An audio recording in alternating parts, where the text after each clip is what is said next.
Game Point Podcast-ийн шинэ дугаар та бүхэнд хүрэхэд бэлэн болсон байна. Game Point Podcast 5 гараг бүр Premier Sports-ыг суугаар болон YouTube channel-аар та бүхэнд хүрж байгаа. Game Point Podcast ерөнхий ивент тэтгэгчээр үе мөчний шингэн доктор Joint Movement Glucosamine ажиллаж байгаа. За үе мөчөнд хэрэгтэй байгаа. За тэгээд гэмтэл бэртлээс эргэж байгаа спортоор хичээлдэг одоо суугаавчтай эфтрийн дэглэмдэг хэн бүхэн зориулсан өвдөгний үе мөчөнд хамгийн хэрэгтэй тэр шинэ тижээлийг өгөх нь бүтээгдэхүүн бүх хэмжээний зангуудаар E-Mart-ын сүлжээ дэлгүүрүүдээр болон Apteka CGM захим сайтаар онлайнаар гэртээ хургуулад авах боломжтой болсон байгаа шүү. Цогц найрлага бүхий үе мөчний шингэн доктор. Үе мөчний өрөвсөл, өвдөлттэй, бэртэл гэмтэлтэй, спортоор хичээлдэг, ахмад настан суугаа ажил хийдэг бүх хүмүүст тохиромжтой. Энэхүү бэлтгэл нь өрөвсөл болон өвдөлтийг намдааж, эдгэрэлтийг түргэсгэж, үений шингэнийг нөгснөөр үе мөчний хэвийн үйл ажиллагааг дэмжинэ. Үе мөчний шингэн доктор. LA Otosod Сан Францискогоос ял та бүхэнтэй хамт байна. За плей-оффын 2 дугаар шатны цувралууд ерөнхийдөө дундаа орж ийн өндөрлөх нь аль хэзээ өндөрлөд эхэлсэн байна. Өчигдөр орой өндөрлсөн хамгийн ихний цуврал болох Oklahoma City Thunder Los Angeles Lakers багуудын дараах үйл явдлаар подкаст эхлүүлэе гэж бодож байна. Los Angeles Lakers баг миний хамгийн дагуу одоо нэг ч хожил авахгүй гэсэн миний хамгийн дагуугаар цуврал 4-ийн харьцаатай шүүрдүүл. Энэ бол харамсалтай байна. Lakers гэдэг агуу багийн хувьд. Гэхдээ цувралын өмнө одоо юу гэдэг хүлээлт таамаг угаасаа тиймээс 93-7-гийн харьцаатай Oklahoma City Thunder энэ цувралд ялна гэсэн магадaltaй байсан. За ингээд цуврал 4-ийн харьцаатайгаар дууссан. Oklahoma-гийн хувьд аварга хамгаалах аялал нь цаашгаа үргэлжлэж байгаа бол Lakers-ийн хувьд маш том асуултын олон тэмдэгтэй улирал эхэлж байна. Өчигдрийн тоглолтын талаар болоод тоглолтын араас болсон хэвлэлийн урлын яриандас хоёулаа эхлүүлээ. Lakers-ийг энэ зүүн ямар том үйл явдлууд хүлээж байгаа вэ? Дээрээс нь Lakers гэдэг нь мэдээж энэ бол LeBron James-ийг ямар ирээдүйн хүлээж байгаа гэдэгтэй бас шууд холбогдсон шүү дээ.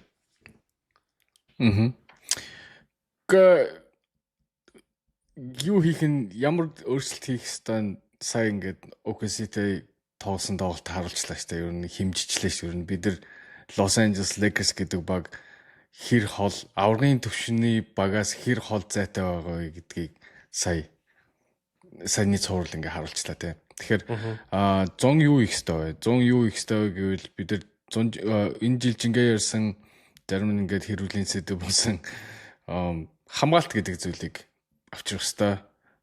Бенчний тоглолт маш их хэрэгтэй гэдгийг нь одоо бол тодорхой боллоо. Бид нар нь бол OKC дээр сая ингээд харахад хамгийн их ялгаа гарч байгаа нь бол бенч биш те. OKC Oklahoma City Thunder баг ингээ харангууд ер нь бол ерөнхийдөө миний бодлоор нэг 10 11 баг 10 одоо J-Dub-ээр тоглох юм бол ер нь 12 deep биш те. 12 тоглогч нь тоглуулж болохоор тэгээ плей-оффын цувралд ашиглахаар тийм юу шүү дээ. Нөгөө талд Lakers яаж энэ хэрвээ гарны 5-аас гадна бол ер нь бол бенчнээс ер нь одоо юу гэдэг цувралд ашиглахаар тийм ашигтай тоглогч байхгүй. Тэгэхээр нэгдүгээр бенчээс сайжруулах хэрэгтэй. Төвийн тоглогч авчрах хэрэгтэй. Энэ болгоныг хийхин тулд хамгийн түрүүнд LeBron-ыг яах вэ гэдэг асуултанд эхлээ хариулах хэрэгтэй. Austin Reeves-ийн контрактыг яах вэ гэдэг асуултанд хариулах хэрэгтэй. Тэрний дараа үлдсэн одоо тэр цалингийн цэсэн дээр ямар тоглогч авчирч чадах вэ гэдгийг л одоо ярилцах хэрэгтэй л болох. За өчигдөр тоглолтын дараа хэвлэлийн хурал мэдээж тоглолтын дараа хэвлэлийн хурал болсон. LeBron James-ээс сэтгүүлчид мэдээж зодог тайлах уу цаашаа үргэлжлүүлэх үү гэдэг асуултаа асуусан.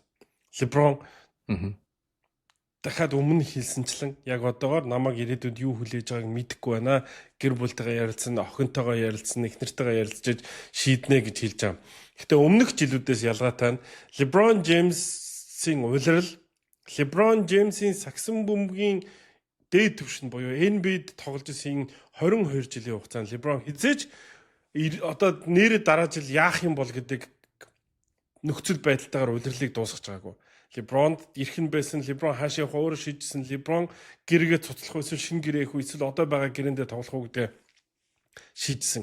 Өнгөрсөн жил LeBron James Lakers сонголт өгөөгүй. Одоо байгаа гэрээ аав эсвэл чөлөө даганд бол гэдэг сонголтыг нэгсэндээ шахсан. Одоо байгаа гэрээ аваад LeBron James тоглосон.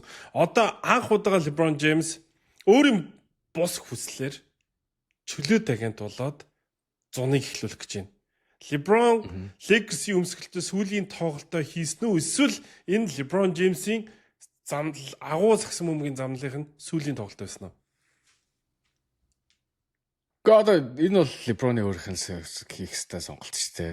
Одоо бүх сонголт яг одоо юу гэдэг өөрийнх нь хүслээр бус ингэчлээ гэдэг чинь бас жоохон өрөөсөө сонсогч байна. Зүгээр бүх хүсэл бол өөрийнх нь одоо гарт. Гэхдээ яг хүсэж байгаа болгонд ширээн дээр байна уу гэвэл хэцүү байхгүй. LeBron-ы зүгээс ямар мэдээж аврагын төвшин тогломоор байгаах, өрсөлдмөр байгаах. Гэхдээ яг тэр баг нь Lakers мөн үү биш үү гэдэг тал дээр л хэцүү байна л да. Lakers бол сая эхний сизон эхлэхэд бол ер нь бол Lakers за ингээд энэ бол сүүлийн одоо LeBron-той тоглож байгаа сүүлийн улирлаа гэж нэлээд мэдээ гарч исэн боловч 3 сард ер нь бол LeBron өөрөөс ролоо солиод ер нь бол багийн 3 дахь холоод явсан чинь Lakers нэлээд амжилт үзүүлсэн шүү дээ. Тэр чинь NBA-гийн хамгийн хот багуудын нэг болсон байсан. 15-3 билүү? 15-2 ч лөө? 15. Тэр ингээ харангуут Lakers бол яг юу н эргэж эхэлсэн гэдэг. Одоо бодол нь эргэж эхэлсэн гэж. Ер нь л LeBron-ыг авдуулах боломжтой байна. Цаашаа ингээ хэрвээ энэ рол дээр тоглоё гэвэл. Гэхдээ мөнгөний хувьд бол тэр бол хязгаартай. Хүссэн цалинг нь бол одоо өгч чадахгүй. Тэгээд Lakers-ийн тавьсан саналыг LeBron авах уугүй юу гэдэг нь өөрөөх нь сонголт. Тэгээд ондоо багт очиод ондоо цалингаар тоглоно гэвэл бас л өөрөөх нь сонголт. Тэгэхээр яг ингээ хүний хүслээр ч юм өөрийнх нь хүслээр болохгүй байх гэдэг зүйл бол одоо л хэцүү л дээ. Free agent чинь тэгэл өөрийнх нь хүслээр л болно шүү дээ. Би бол шүү дээ LeBron James-ийн өөрийнх нь хүсэл бол юу байсан гэж мэдэж байгаа. Lakers career дуусахыг хүсэж байгаа. Тэгээд хүссэн цалингаа авахыг хүсэж байгаа. Өөрийнхөө одоо нэрлсэн цалинг. Тэгээд аврагын төлөө өрсөлдөхийг хүсэж байгаа. Тоглогч болгоныг хүсдэг бүх зүйлийг хүсэж байгаа. Гэхдээ эн чинь одоо тэгэнгүүт Lakers яасан мэхээр сая 44-оноос хойш гарч байгаа мэдээллүүдийг маш анхааралтай уншлаа. Бүгдийг нь уншлаа, анхааралтай ажиллаа. Lakers Luka Doncic-тэй гэрээ байгуулахдаа түүнд яг тохирсон Dallas Mavericks багтаа 2024 онд NBA-гийн финалд хүрсэн шиг тэр багийг нь барьж өгнө гэж амлажиж тэр гэрээг сунгасан гэж байна. Тэгэхээр энэ төлөвлөгөөнд би бол LeBron James-ийг байхгүй болов гэж бодож байна. Нэгдүгürt. Хоёрдугаарт Luka Doncic ингэж хэлсэн байна шүү дээ. Янсын солилцоог хэрвээ хийх гэж байгаа бол энд Austin Reeves-ийг битгий оролцуулаарай. Austin Reeves-ийг үлдээгээрэй гэж Lakers-ийн удирдлагуудад хэлсэн байна гэдэг чинь Янс, Austin Reeves, Luka Doncic энэ дунд нэг нэр байхгүй байгааз. Энэ дунд LeBron James нэг гэдэг нэр байхгүй байгаа байхгүй. Тэгэхээр би бол энэ сая сүүлийн нэг 10 хэдхэн цагийн хугацаанд болж өнгөрч байгаа процессыг харах юм бол Lakers-ийн одоо юу гэдгийг үнэн нь одоо ил болж байна. LeBron James тэдний төлөвлөгөөнд алидийн байхгүй болсон. Жижигүрийн үгнүүд хэлээд байгаа байхгүй. Бид нар LeBron эргэж ирэх гэсэн бол бид нар ч гэсэн хүсэж байна. LeBron-ы одоо өөрийнх нь шийдэл. Гэтэл Luka ч гэсэн өөрийнх амар те. LeBron эргээд ирээсэй гэж хүсэж байна. Austin Reeves эргээд ирээсэй гэж хүсэж байна. Тэгвэл тийг яагаад Luka Doncic LeBron-ыг ч гэсэн үлдээгээрэй гэж Lakers-ийн удирдлагт хэлээгүй. Үгүй энэ одоо түүний баг байхгүй. Энийг алидийн жилийн өмнө сонгоцсон л доо Lakers тэр Luka Doncic ч өөрөө мэдж байгаа. Тэгээд Rob Pelinka гэрээ байгуулахдаа ч нэг мэдчихэе. Тэгээд өнөөдөр Rob Pelinka, JJ Redick хоёр сууж байгаа Lakers-ийн төгсгөлийн хаалтын хэвлэлийн урлалыг сэтгүүлчтэй хэлээ шүү дээ. Тэрэн дээр ч гэсэн ижилхэн дөнгө аястай зүйл ярьж байна. Тэгэхээр би ийм учраас би LeBron James анх удаа хүсээгүй нөхцөл байдалтайгаар зуныг эхлүүлж гэнэ гэж онцлоод байгаа. LeBron өмнө хаана үлдэхээ өөрөө шийддэг байсан бол одоо энд үлдмээр байгаач Lakers үлдээх үгүй юу гэдэг ойлгомжгүй асуултын тэмдэгтэй нөхцөл байдал руу л орж байгаа байхгүй. Тэгэд би зүгээр энд ингэж бодоод байгаа. Энэ ингэж жагаад хөтлөж жагаад одоо ингээд жишээ нь за LeBron-ыг авах 5 6 баг байна гэж юм л да. Их сурвалжууд өгж байгаа мэдээлэлэр. Гэтэ яг хоёлоо энэ жилжингээ ирсэн хин хэдийг өгч чадах юм бэ? Тэгээд яг одоо LeBron James 41 настай ирэх жил 42 хүрэх тоглогч байна шүү дээ. Плей-оффд орох хэсгийн тодорхойгүй ч юм эсвэл плей-офф ихний шатнаас мултрах нь тодорхойгүй тим баг дээр очиж карьер дуусгах тим юм биш байхгүй. Тим legacy биш байхгүй. Тэм учраас нөхцөл байдлууд нь шахагдж хагаад магадгүй энэ LeBron James-ийн карьерийн сүүлчийн тоглолт болчих одоо тийм нөхцөл байдал үүсч өгдөл гэж харж байгаа. Гэхдээ харин тэгээд бодиттой л харъя л та. Тэгээд за LeBron за Lakers их мөнгө авахгүй, их мөнгө өгөхгүй гэж байна тий. Тэнгүүт бодиттойгоор харъя. Бусад багууд одоо зөндөө баг л ярьдас Warriors гэж ярьж байна, New York Knicks гэж ярьж байна, Cavs гэж ярьж байна тий. Яг аль нь бодиттой илүү мөнгө амлаж чадах юм? Байхгүй шүү дээ. Knicks тулцсан, Cavs тулцсан, Warriors тулцсан. Тэнгүүт харалтаа дөрвөн баг Lakers нийлээ дөрвөн баг ингээ бүгдээрээ л тулцсан, бүгдээрээ л адилхан жижиг цалин өгнө гэж. Тэгээд хэрвээ энэ цалин тоглоё гэх юм бол өөрөө авахаас өөр авахгүй шүү дээ. Хэрвээ авахгүй гэвэл тэгэл retire хийхээс өөр авахгүй. Би тэгээд бас ингэж бодоод байгаа. Зүгээр энэ миний бодол ерөөсөө би зүгээр энэ бол хин нэгнээс интентээс уншаад ч юм уу эсвэл интентээс гарсан юу биш, idea биш. Гэтэ ер нь бол шүү дээ юмыг бодтойгоор авч үзэх юм бол Los Angeles Lakers болон LeBron James гэсэн өөр бодох хэрэгтэй. Окей. Түрүү жил 2025 онд нэг зүйл болсон тийм. Одоо 2026 онд яг тэр адилхан зүйл давтагдж байгаа байхгүй. Ер нь бол бид нар ингээд нэг ийм хүмүүс байт юм биш үү? Нэг киногоо ингээд 4 5 үзээлээдэг. Одоо манай баажийнх ингээд постн дээр бичээд байгаа байхгүй. Майкл Джексон кино үнэхээр гоё илчиж байна. Энийг ингээд баг 4 5 дахиад 2 3 үзнэ гэдэг байгаа байхгүй. Би бол одоо жишээ нь тийм биш байхгүй. Би нэг кино хичнээн гоё байсан ч гэсэн окей нэг үзээ болно. Enough. Maybe хэдэн жилийн дараа дахиад нэг үзэх баг. Яг тэрнтэй адилхан Lakers, LeBron ч гэсэн түрүү жил үзсэн кино энэ жил давтчихлаа. Тэнгүүд яг адилхан киног дараа жил давтах хэрэг байгаа юм уу гэж бодох хэрэгтэй байхгүй. Одоо ингээд нэг яагаад тийч мэдэхгүй ингээд 3 анги гарцсан нэг кинонд байдгүй амар муу. Миний толгонд орж ирнэ 50 Shades of Grey гэдэг кинод шүү дээ. Миний бодлоор л тийм сайн кино шүү дээ. 3 анги гарцсан нэг хүмүүс үзсэн. 3 ангиуд юм уу? 2 ангиуд юм. Зүгээр нэг хүүхэн ч юм уу залуу ч юм уу гоё болохоор тэгээд хүмүүс үзээд тийм шүү.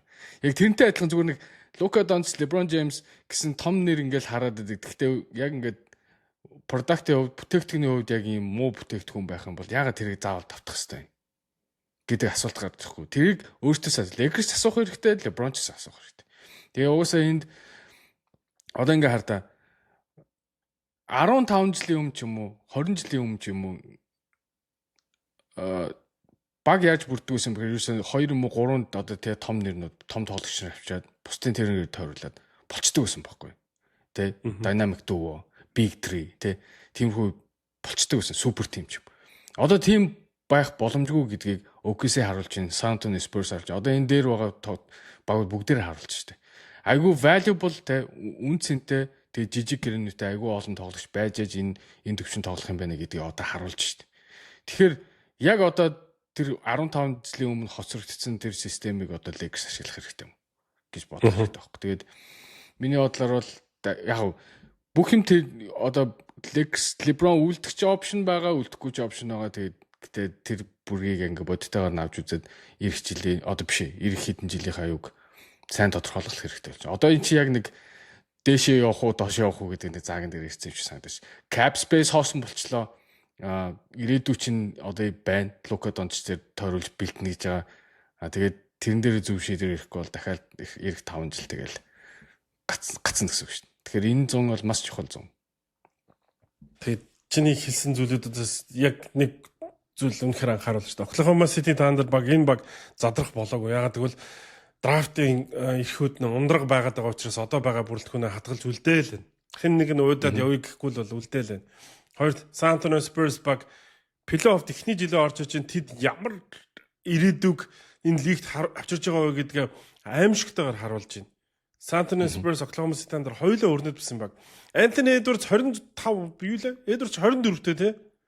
24 настай тоглогчтой. Дахиад энэ төвшөнд яг ийм төвшөнд өрсөлдөх багтаа 6-аас 8 жил байгаа байхгүй Anthony Edwards.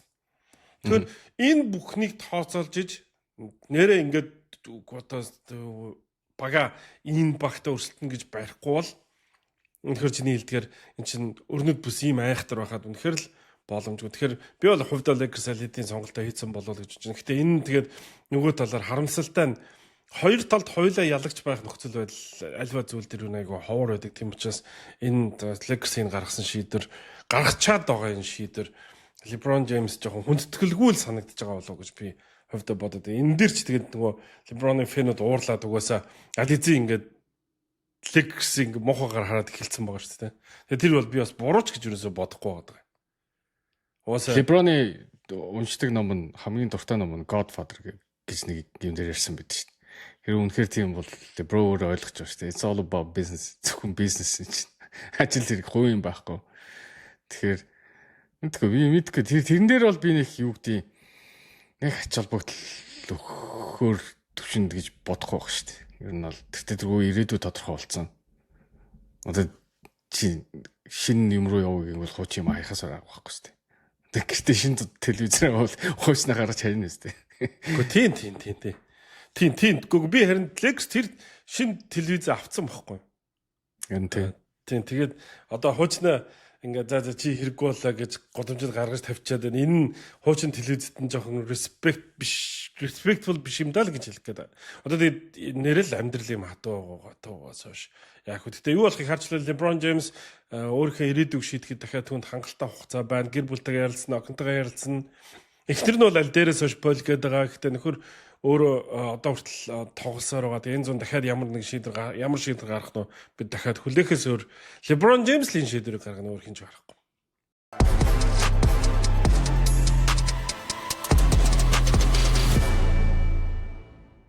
Gamepoint podcast үргэлжилж өнгөрсөн 7 хоногт NBA-гийн хамгийн чухал үйл явдал болсон гэж хэлж байна. Энэ бол мэдээж NBA-гийн плей-оффд орж чадаагүй багуудын хооронд явагддаг. Одоохондоо энэ журмаар явагдаж байгаа. NBA-гийн драфтын суглаа болж эх сард болох NBA-гийн драфтаас ямар дараалалаар багууд тоглогчоо сонгох вэ гэдэг суглаа болсон. Энэ бол өмнө энэ суглааны талаар суглаа яаж явагддаг, лөөр болохоо хийх боломжтой хэсэг талаар бид хоёр ярьсан учраас нэг дахиад нуршаад яах вэ? Суглаа юу болов? Суглаан дээр хэн ялагч вэ? Хэн азгүй байв гэдгээр хоёлаа яриагаа өргөжүүлээ гэж бодож байна. Энэ бигийн драфтын суглаа. Тийм. Тэгэхээр ер нь бол суглаагийн тохиолыг харчаа тий. Хамгийн түрүүнд Washington Wizards драфтын нэгээр сонгохоор болсон. Тэгээ Utah Jazz мэдээж ер нь бол танкээс 2 баг нь бол авчихин дээ. Гэхдээ энэ чинээс танк хийгээд авч чадаагүй нэг баг байгаа. Энд бол Indiana Pacers баг хамгийн том хожигдлыг авсан. Яг тэгэхээр тэд нар Ivica Zubac-ыг трейдер аваад 1-4 гэсэн протекшнтэй. Хэрвээ 1-4 дээр буусан бол Indiana Keep-ийг өөрийнхөө авах байсан. Тэгээд 5 дээр бууж одоо Clippers-ыг одоо азтай юу гэдэг Clippers-ийг хоруулсан. Тэгээд Clippers энэ зүйл дээр бол маш азтай байсан. Яг тэгэхээр өөрсдийнх нь пик нь 12 дээр OKC рүү явсан. Тэр талаараа бас NBA тэр чигээр одоо ялагч гэж яриад байгаа шүү дээ. Clippers-ийн пик ихний 4 лөө унсан бол энэ OKC гэдэг баг чинь Dynasty улам урт одоо юу гэдэг те улам дийлдэшгүй болох гэдсэн шүү дээ. Тэгээд 12 дээр одоо NBA тэр чигээр ялсан. Тэгээд бусд нь ч одоо яах вэ? Энэ бол болдгоор л болсон шиг санагдаж байна. Sacramento Kings 7-оор дахиад сонгохоор болсон. Тэр баг ер нь бол суглааны азгүй баг гэж бас байдаг юм байна. Тэгээд тийм л юм да. Тэгээд нэг сонирхолтой юм яригч жаана. Washington Wizards баг нэгээр сонгоод ер нь бол одоо эх жилийн драфтын нэгээр бол AJ Debunza гэдэг залуу. Ер нь бол баг нэг болох нь тодорхой байгаа. Гэхдээ Washington Wizards нэгээ солих тийм бодолтой байгаа шүү лээ. Нэгдүгээр ирэхээ доошогоо одоо 2 лөө юм уу 3 лөө ч юм уу. Тих бодолтой байгаа юм билээ. Тэгэхээр зүгээр миний бодлоор зүгээр би AJ Debunza-г аавна гэж бодсон бол AD-г солих болов гэсэн нэгийг солино гэж ярьж байгааг бодоход AD-г авч үлдээд тэгээд ондоо байрлал дээр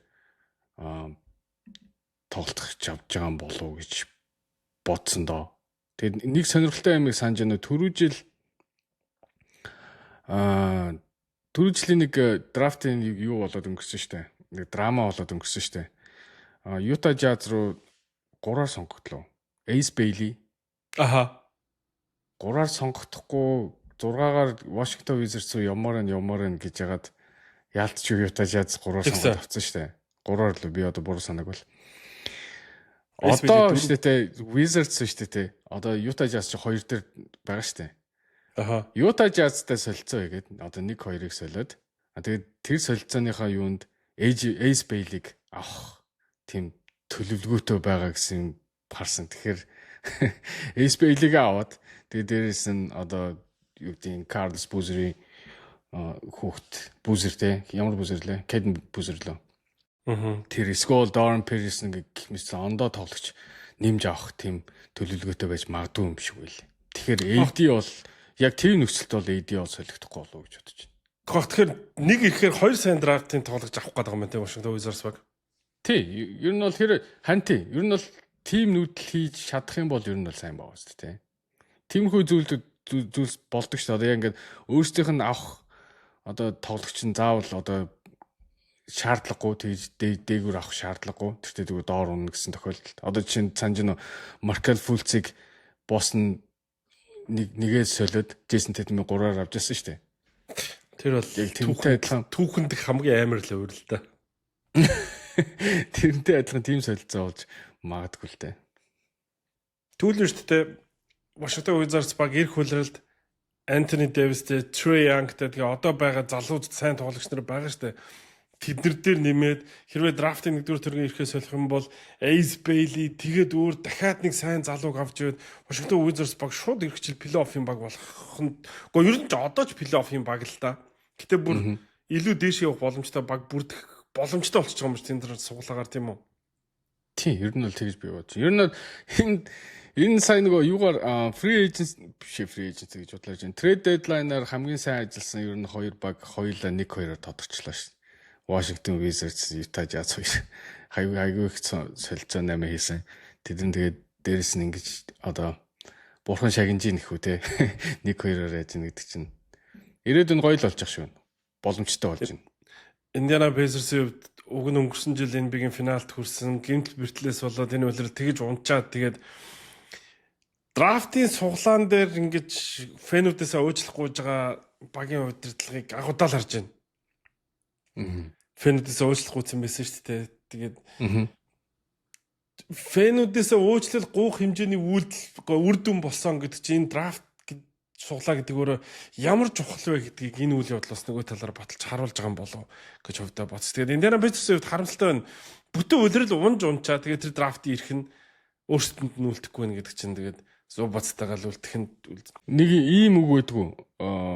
Харамч хүн олон төлөвлөлөө 2 төлөвлөлөө. Харамч хүн 2 дахин төлөнтэй. Ивиса Зубацыг гэж дээ. Яагаад сольж авсан? Биш ээ. Хамгийн түрүүнд шүү дээ. Хэнийг алдчихсан? Milwaukee Bucks руу хин блэ төрүүлжлээ. Miles Turner гэж дээ. Одоо нөгөө өгстэй цалингийн нөхгүй хэмнэх гэж байгаад такс төлөхгүй. Luxury tax чинь сүүлийн 20 жил бараг төлөөгүй юм биш үү? 20 гаруй жил ч юм уу. Indiana Pacers гэдэг баг. Тэгээд luxury tax төлөхгүй гээд одоо харамлж байгаа төв алдчихсан. Тэнгүүтээ боломжийн гэрээтэй төв авчрах гэж байгаад маш олон зүйл өглөө шүү дээ. Benedict Mathurin гэдэг маш сайн тоглогч өглөө. Тэгээд дээрэс нь энэ жилийн драфт ирэх. Тэгээд дараа жилийн бас драфт ирэх болов. Тэгээд Zubacыг ингэж авч ирд. Тий. Тэгэхээр чи энэ чи яг тийм болсон багс. Харамч хүмүүс luxury tax-наас зугатааж ягаад ийм одоо юу гэдэг боломжтой franchise player бол авах боломжтой тийм lottery pick алдна гэдэг бол үнэхээр харамсалтай. Амар өндөр төлж. Тэгэл Clippers яндаатай байна. Өстой яндаатай юу гэвдэ энэ жилийнх нь ирэх нь OKC-д явсан ямар ч боломжгүй байсан шүү дээ. Тэгэхээр энэ жилийн одоо лотеригийн хамгийн том ялагч бол Clippers яалтч. Benedict Mathurin гээд ямар сайн тоглогчийг тэд авцсан билээ. Одоо тэгээд тэрэн дээрээ дахиад нэг тоглогчийг ингээд драфтаас үүр сууж авчихна гэдэг бол стонерэ бурхан л тэднийг шагнаж ин да одоо тэгээд Kawhi Leonard-ийн асуудал нь гайгүй бол Kawhi-тайгаа гэрээгээ сунгаад үлдэх юм шиг. Тэгэхээр Clippers ямар ч үсэн өрсөлдөөнд хэвээрэл байна энэ суглааны ачаар. Гэтэ Kawhi-г авч үлдэх нь зөв. Одоо тэгтээ зүг ингээд за 5-аар сонгох. 5-аар нэлээд сайн одоо хин чинь дээ. Ер нь бол энэ драфт чинь айгу дип гэдэг ба штэ. Ямар нэгэн франчайз тоглогч авчих юм бол ер нь Kawhi-г авах үлдэх хэрэг байгаа юм. Одоо чи шууд rebuild дээрүүгөө орж болох айгу тийм гой нөхцөл байдалд орчлоо шүү дээ. Тэгээ Kawhi дээрээс нэмээд одоо айгүй олон. Одоо энэ lottery pick чинь одоо ингээд дуусцаа. Одоо юун дээр айгүй олон трейд болж магадгүй байхгүй. Драфтын өдөр 6 сарын сүүлээр. Энэ бигийн нөгөө нэг юу гэдэг шүү дээ. Мөнгөтэй үнэ нэг жоох нэг бираар юмыг шийдэх гэдэг шүү дээ. Тэгээд Стив Болмор бас тим хүн болов гэж зүгээр хувьдаа хараад байгаа юм би. Кавалянордыг ингээд хэдэг чамаагүй төлөөд авч үлдээ. Тэгээд ингээд сэргээн босголд авч. Ер нь энэ бид орж ирсэн ингээд эцдүүдийн хамгийн эхлээд гаргадаг алдаа. Энэ Phoenix Suns дээр ч гэсэн давтагдсан, Brooklyn Nets дээр бүгдэн дээр нь давтагдж байгаа. Шинэ эзэн орж ирэл гяс одоо амжилт үзүүлчих гэдэг байхгүй. Маш богино хугацаанд.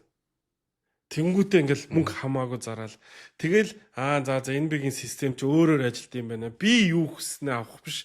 Скаутууд энэ мэрэгжилтнүүд нь юу хийснээ цагт баг нь босч ирдэг юм байна гэдгийг одоо Oklahoma City Thunder-ын жишээ харуулж штэ Sam Presti-гийн жишээ. Тийм үстэй. Тэгэд энэ сая энэ J-Dub яагаад өгүүлэгдэхгүй байна гэж. J-Dub-аас дутхааргүй чанартай тоглож энэ жилжингээ сайн тоглолоос тэр AJ Mitchell гээд. Тэгэд AJ Mitchell-ийн гэрээ штэ одоо энэ жил 3 саяг авч байгаа. Тэгээ энэ жил 3 сая гэсэн чинь эх жил 2.8 сая байхгүй. Буурсан бүр. AJ Mitchell-ийн нэг гоё түүх сонссон. Сая чинь клип гоё Lakers-ыг бол бүр бодоо болуулаа шүү дээ. AJ Mitchell гэдэг залууч ястай жинхэнэ од бол. Тэгээд яасан гэсэн чинь чи хэдэн он 24 оны драфт лөө. Тэгээ энэ чинь 2 дахь жил 24 он. Тийм 24 оны драфт болохоос өмнө скаут хийсэн байна л да.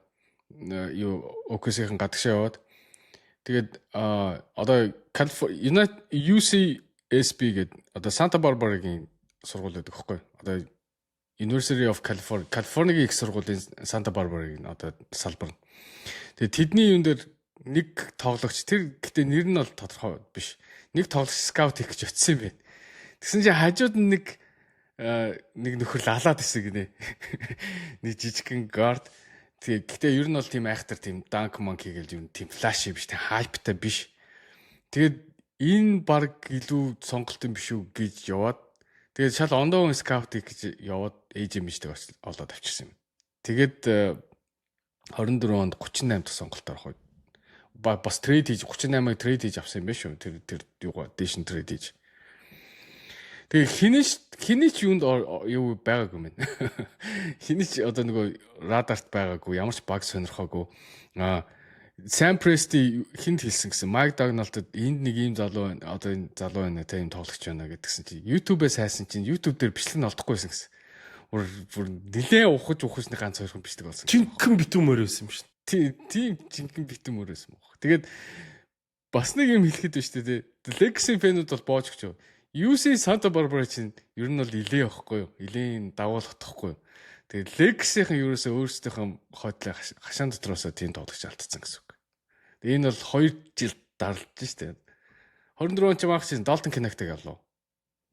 Dalton Knecht тий. Тий. Тэрний өмнө хэнийг авлаа? Miami-гийн нөгөө хэнийг бас алдсан штэ. Санаж байгаа штэ. Jaime Jaquez Jr-г. Jaime Jaquez-ыг тэр чинь бас UC хэлээ.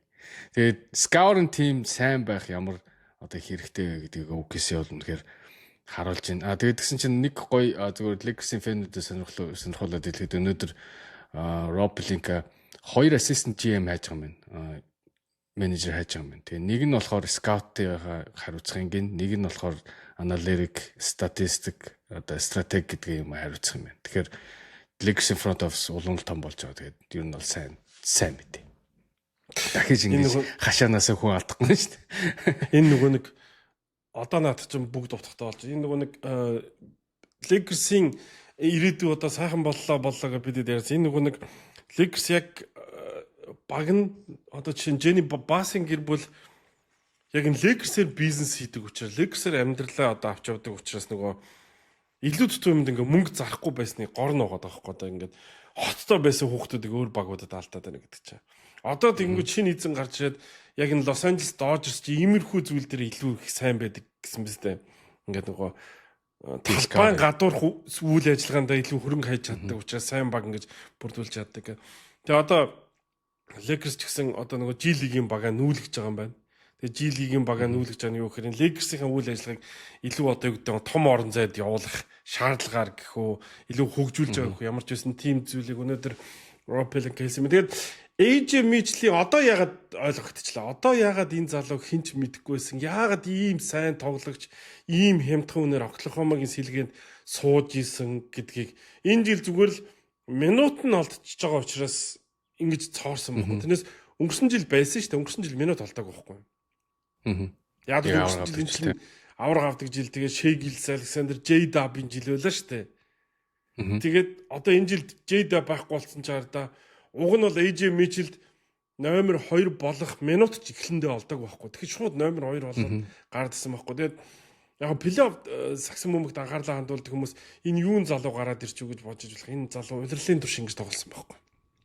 Тий, ер нь бол 6 man болж магадгүйсэн шүү дээ. Бэртцсэн л болохоос нөгөө 65 тоглолтонд ороглохоос. Тий. Нөгөө яа баг Shea ганцаараа ингээл бага хожлоод яваад байна гэдэг чинь артталт нь бас ийм залуу байсан болоод энэ чинь ханчаадсан баг тий. Өксөг үйлрэлд бол үнэхээр хэрэгтэй болсон. Тэгээд дээрэс нь одоо энэ нөгөө гаргаж байгаа шийдрүүд өөртөө ихтэй байдал дээрэс нь холбон тоглож байж бийтэй байна. Солгоо талтай байна. Энэ чинь бас том давуу тал шүү дээ тий. Солгоо талтай тоглогч нар чинь ихэнх нь тал зөрөөд байдаг учраас хамгаалахад маш хэцүү байдаг. Тэгээд өчтөрийн тоглолтын дээр ихэд тэр солгоо талаараа ямар их давуу тал болгож оноо авж ийн, ямар гайхамшигтай зүйлүүдийг хийж ийн. Тэгээд энэ тоглогчид ирэх жил Oklahoma City Thunder баг ирэх 2 жилд ердөө 6 сая хүрэхгүй доллар төлнө гэдэг бол NBA-ийн хувьд аимшигтай момент байхгүй. Энэ бол NBA-ийн 29 багийн хувьд амар момент байхгүй. Гэхдээ од нэг сонирхолтой зүйл ажиглажлаа biz хоёлаа энэ драфтаасаа бүр халаа заа яах вэ тэгээд Oklahoma City Thunder багч энэ үйлрэлдээ 186 сая долларыг цалиндаа зарцуулж байгаа юм байна шүү дээ. Ирэх жилээс Chet Holmgren болоод J-Dub хоёрын нөгөө том гэрээнүүд эхэлнэ. 250 сая долларын цалин яг одоо бүртгэлтэй байна. Энд чинь нөгөө нэг татвар ороог үдгэн штэ 250 сая гэдэг чинь татвар орох юм бол эн чинь тэгээд нөгөө гэд яваад эхлэн 300 400 яваад эхлэн Oklahoma City Thunder баг ийм хэмжээний юуг даах баг мөн үү? Зах зээл мөн. Яг мэдээж авраг баг одоо Dynasty болж байгаа. Яг зах зээл бол байж магадгүй. Гэхдээ яаж ч бодсон одоо энэ биш энэ OKC ч нэг одоо юу гэдэг зовлонтой. Гэхдээ тэр зовлон одоо жаргал шиг зовлон гэдэг юм юу гэдэг. Жаргалтай зовлон бохгүй. Одоо хэрвээ ингээд цалин ингээд тулж байгаад одоо ирэх жил Lou Dort-аас авахгүйлаад free agent болж байгаа. Тэгэхээр Lou Dort-ийн гэрээнээс сална. Lou Dort явж таарах бах. Isaiah Hartenstein таарах бах. Тэгээд ардлаас нь гарч ашиглах тоглогч байгаа болохоор ер нь бол тэрэн дээр бол айлт бол байхгүй л гэж шүү дээ. Энэ үйлрэлтэй Isaiah Hartenstein, Lou Dort, Kenrick Williams, Cason Wallace гэх тоглогч нар чөлөө таганд болох боломжтой юм. Team optionтай юм байна. Тэгэхээр энэ магадгүй ирэх энэ 100 энэ жил Oklahoma City Thunder багийн бүрэлдэхүүн хамгийн зузаан байгаа нэг бид харж байгаа юм шиг байна. Ирэх жил магадгүй өөр баг харж болох. Эсвэл дараа жил яг энэ байгаа багийн сүүлийн жил нь юм шиг байна да. Миний харж байгаагаар. Одоо Jalen Williams, Chet Holmgren, Shea 3-ын хамт тоглох уу? Одоо биш ээ. Яг одоо байгаа энэ зузаан баг байна шүү дээ. Одоо чиний нэг хэлээд байгаа 12 тоглогч дуудаж гаргаж ирэхэд талбай дээр гарч ирэх нөлөө өгөх хэмжээний ийм супер байгаа багийн хамтдаа байх сүүлийн жил нь энэ юм шиг байна л гэж. Энэ гэдэг нь одоо явж байгаа энэ үйлрэл гэдэг л. Тэгэхгүй ирэх жил 250 саяг зөвхөн цалиндаа энэ тансаглалын татвар ороагүй байхад энэ бас арай өндөр тоо байна. Жижиг зах зээлийн хувьд. Яг тийм. Гэтэ зүгээр энэ дээр бол амар олон маневр хийж болохоор зүйлүүд байгаа байхгүй. Одоо хойноос нь одоо энэ хин ч үгүй Jared McCain, AJ Mitchell гэсэн ийм сайн одоо сэлгээний тоглогчор байхад ирээдүйд ер нь Jalen Williams-ыг явуулах уу яах вэ гэж би яригдах юм бол J-Dub-ыг. Окей. За одоо чи Sam Presti би чамаас асуулт асууж байгаа багийн ирээдүйн талаар. AJ Mitchell дахиад 2 жил ийм хэмтхэн байхад чам J-Dub ямар хэрэгтэй? Тийм болохоор хэрвээ санхүүгийн байдал хэцүү байлаа гэх юм бол J-Dub-аас эхлүүлээд явуулж болохоор л байна. Тэг хангалттай юу би бол энэ асуултын хариултаа Sam Presti сая улирлын дүндэр олон харцсан болоо гэж бодод байгаа. Тийм J-Dub нэг асуудалтай нь ерөөсөө юунаас салсангүй шүү дээ. Бертлээс тэгээд бэртсэн юм дандаа calf юм уу те hamstring гэж жоохон эвгүй бэртлүүд байна шүү дээ. Тэгээ ирээдүйд яг тэр зүйл үргэлжлэн яах нь гэдэг нь бас харж л байгаа. Энд нөгөө нэг одоо энийг Энтони Дэвис дээр Lakers-ийн фэнэт сайн мэднэ. Хэдий бэлтгэл хийгээд ороод ирсэн зуна ер нь тэр үлрэлдээ бэртдэггүй шүү дээ. Зунжангаа сайхан шоудж ороод ирэхээрээ тэгээд үлрэл эхлээл бараг салхинд 2 гон хугаргаал эхэлдэг үстэй. Тэгэхээр чи би бол JW-г өнгөрсөн жил аваргын баяраа их сайхан нэмтгэлсэн болов л гэж бодож байгаа. Тийм учраас энэ жил ингээд ер нь доктортой тоглохгүй их олон гэмтэл ялангуяа шүрмэс энэ нөгөө ачааллын юу аваад байна чинь бие бэлэн биш байлгаад байсан. LeBron James-ийн энэ 23 жил яаж ингэж доктортой тоглож байгаа гэдэг нь LeBron одоо хүртэл ордонд хамгийн эрт ирдэг тийм үү? Хамгийн эрт ирдэг. Талбайдаар ингээд нэг 230 минут тоглож байгаа боловч яг тэрэнд бэлтгэхийн тулд багийнхаа бэлтгэлд оролцсон. Өглөөний шидэлтийн бэлтгэлд оролцсон. Хувийн бэлтгэлээ хангана гэдэг. Ерөөсө хоногийн 24 цагийн сэрүүн байгаа цагийнхаа бараг 70-80% зөвхөн тэр 230 минутад бэлтгэж зориулждаг учраас ийм байгаад байгаа байхгүй. Тэгэхээр энэ дээрээс LeBron James бусдаас ялгараад байна. Тэгэхээр нөгөө LeBron James нөгөө хэлэх гээд байгаа амьдралынхаа одоо тий би 12 нас 11 настай охиныхоо дэргэд ерөөсө байсангүй гэж яриад байгаа чинь угаа чи тоглолтоос бусад цагт нь хажууд нь охины хажууд байгаа үстэй гэж хүн бодож болно. Гэтэл унтаж босч ирээд заал руу явдаг энэ амьдралын хөвшилж охиныгоо ерөөс нэг мэдхэд ийм том болцсон юм уу гэж харах хэмжээний гэр бүлээсээ хол байлгацсан байдаг. Учраас LeBron James бусдаасаа ялгарч байгаа. Тэгэхээр энэ зүйлийг залуу тоглогч нар ойлгохгүй өнгөрсөн жил ялангуяа авраг их авцсан болохоор би JW-г энэ зүйлээс их холоор явцсан юм болов л гэж бодсон да. Тэг магадгүй. Гэтэ тэгээд ер нь бол юм баталгаатай бол биш шүү дээ. Одоо жишээ нь ингээл драфтаас одоо бидний амар олон талантууд орж ирнэ. Айгүй сайн хүүхдүүд орж ирнэ гэж ярьж байгаа ч бол гисэн тэгэл яг чиний хэлдгээр LeBron шиг байж чадахгүй те. Одоо Shea шиг байж чадахгүй байх юм бол энэ олон нөгөө сайн талантуудад үүрэгддгийг бид нар зөндөл харслаа шүү дээ. Тийм драфтын пик болгон тийм promise шүү дээ. Энэ хамгийн тод жишээ нь Michael Beasley чинь Derrick Rose-ийн араас 2-оор сонгогдчихсэн те. Michael Beasley бол яг үндэ LeBron хамт нөгөө Miami-д тоглосон. Michael Beasley бол яг үндэ бэлтгэл дээр нэг эсрэг нэг энийг хоёул өмнө ярьжлээсэн л баг л та. Алдаг гэдэг байгаа шүү дээ. Будаа болгодог гэдэг байгаа байхгүй. Багийнхныг нэг эсрэг нэг тоглох. Michael Beasley-д юу дутсан бэ гэхээр мэрэгжлийн байх тэр хувийн зохион байгуулалт хандлага дутсан болохоос ур чадрын үед байсан байхгүй. Тэгээ нөхөр талбайн гадуур тамирчин шиг байж чадаагүй учраас богинохон замналтай тэгээд талбай дээр ч тийм хүлээлтэнтэй хүрсэн тоглолт үзүүлж чадаагүй шүү дээ. Тэгэхээр хүн болгон тэр нөгөө тууштай зан байдаггүй учраас л тэгж тууштай амжилтанд хүрдэггүй л байх л. Тэгээ одоо NBA-ийн скаутууд гэдэг чинь одоо юу хийж байгаа гэхээр нөгөө найз охины нүртэл судалдаг шүү дээ. Ямар найз охинтой юм уу нөгөө Moneyball дээр гардаг шүү дээ. Энд чинь царай муутай найз охинтой шүү. Тэгэхээр яаж байгаа юм гэдгсэн чинь царай муутай найз охинтой нэг чи өөртөө итгэлгүй шинж гээл бүр тэр бүх нөгөө зан характер нүртэл судлах гэж оролдоод байдаг нь энэ залуу цаашдаа энэ одоо сонгосон зүйлдээ full dedicated байгаад эндээ бүх зүйлээ зориулж чадахгүй юу гэдгийг нүртэл харж ий сонгодог учраас мэдээж тэрэн дээр маш олон алдаанууд гарна. Тэгээд шийдвэр болгон араасаа нэг бол амжилт нэг бол алдаа дагуулж идэг. Тэгээд тэгтээ шүү дээ. Oklahoma City Thunder багийн менежер Sam Presti яаж ийм болон алдаагүй шийдвэр гэдэг энэ өнгөрсөн жилүүдэд гаргаад байна одоо бүр гайхах юм.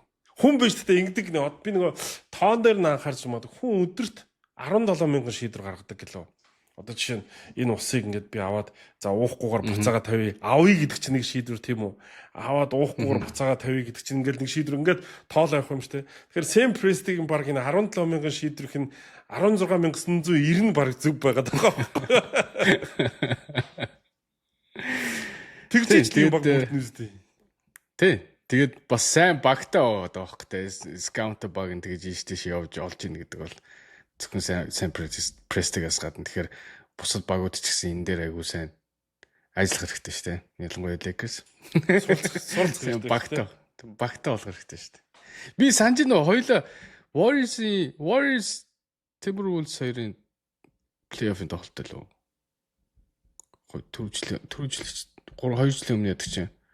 Тэгээ OKC-гийн нэг скаут залуу нэг Аз залуутай хоёулаа таарч санаж байна. Тэр чинь бүр нөгөө Андре Миллертэй юу яадаг вэ? Тийм. Тийм гэх мэтсэн тэгэл ингээл OKC ингээл хүмүүс ингээл явуулаад байгаа. Тэр залуу юун дээр сууж лээ. Сая би нөгөө зурагтаар Timberwolves Spurs хоёрын тоглолтыг яасан чинь тэн дээр сууж лээ. Тэгэхээр ингээл лист тийш явуулж ижил яадаг байхгүй. Одоо тийш талантууд болдог. Эсвэл яаж ям багтаа тоглохоо бас судалдаг байхгүй тийм. Тэгэхгүй мөнгөнд харамлаад хүн явуулахгүй, хүн хайрлахгүй байх юм бол тэгэл ямар байх нь дотор. Судалгааны ажилдаа төсөв тавихгүй бол тэгэл хайперж байгаа багууд тоглогч нарыг л аваад шүү дээ. Lonzo Ball гэж хайперсаар гол Lonzo Ball-ыг автал ард нь хэн байлаа Lonzo Ball ярьдаж нэг хэлдэ нэрийн. Яг 3 дээр Tatum, Markel Fultz, Lonzo Ball, Jason Tatum гэдэг 3 тоглогч байхад Lonzo Ball гэж хайперсаар гол Ball-ын гэр бүлсгэр Lonzo Ball-ыг авсан. Одоо Lonzo Ball чөлөөтэй Антон Jason Tatum энэ биг авар болсон байна. Тэгэхээр скаутууд ийм л ялгаатай байд юм да.